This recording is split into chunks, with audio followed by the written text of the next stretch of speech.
Hi everyone, Lisa Haven here, and have I got an interesting report to share with you. Ever since Donald Trump became president, and even prior to that, many on the far left have been coming out in Marseille, protesting and rioting, causing trouble and violence. I mean, truly and utterly real extreme things. Take a look of what's in the news today, for example. Here's a report by NBC News. Protest against Trump's policies. Third weekend in cities, both large and small. They're on fire. Here's another from LifeZet.com. Anti-Trump protests block ambulance rushing to a hospital. Now that's a bit idiocracy there, blocking a hospital. Who does that? This is just nuts. Here's another one from TheGuardian.com. California protests lead the way for Trump resistance movement. Not to mention the fact that, they're pondering Cal exit, many of which are as we speak. Here's another by the LA Times. Noisy town hall protests show how the left is trying to out Tea Party tactics to fight Donald Trump.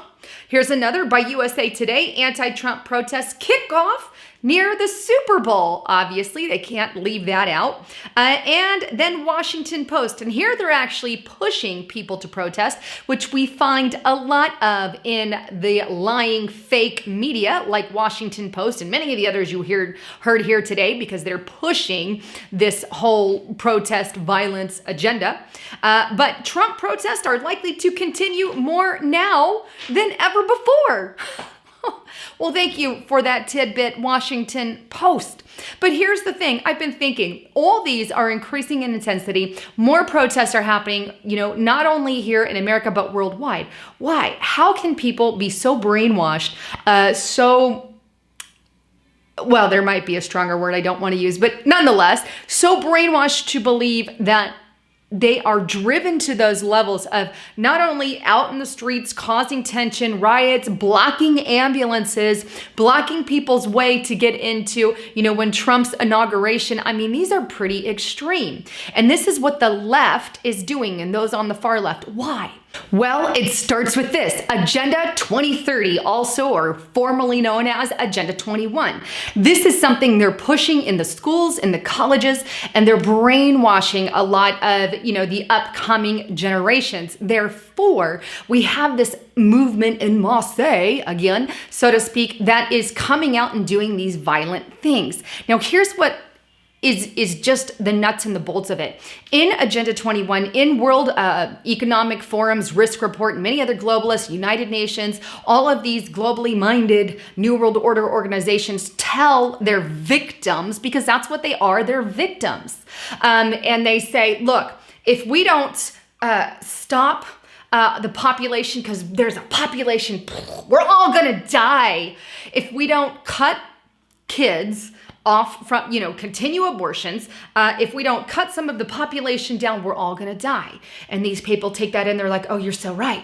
And a lot of times not having done the research. Furthermore, that's one reason they're going to die. Another reason they're going to die, obviously sarcasm there, but according to the left, is because, climate change, global warming, global cooling, we were supposed to die 50 years ago because of that. But hey, wait a minute, it's wrong. It was cooling. First it was global cooling, but that didn't happen. So it turned into global warming, but that didn't happen. In fact, we were getting cooler again. And so now it's just climate change, which is your everyday part of life. So they can't really classify it that way either. But needless to say, ignore that. And they lie about statistics. They lie about the information, but they say to these folks, if we don't put carbon taxes on people, right, because it's more money in their pocket, we're all going to die, because the world's going to end, the whole thing, and it's going to we're all going to die because we're all going to maybe freeze to death or heat to death. We don't know which way it's going to go. It's just ludicrous. But this is, so when you're fed this over and over again, if we don't give you this tax, then you're going to die. If you don't get that solar panel on your house, you're going to die. If you don't make your home green, you're going to die. And this is what the left literally has been soaking in. And this is the definition of a religion. When you have to use something to, not the definition of a religion. Let me say this a different way. This is the definition of a brainwashing cult.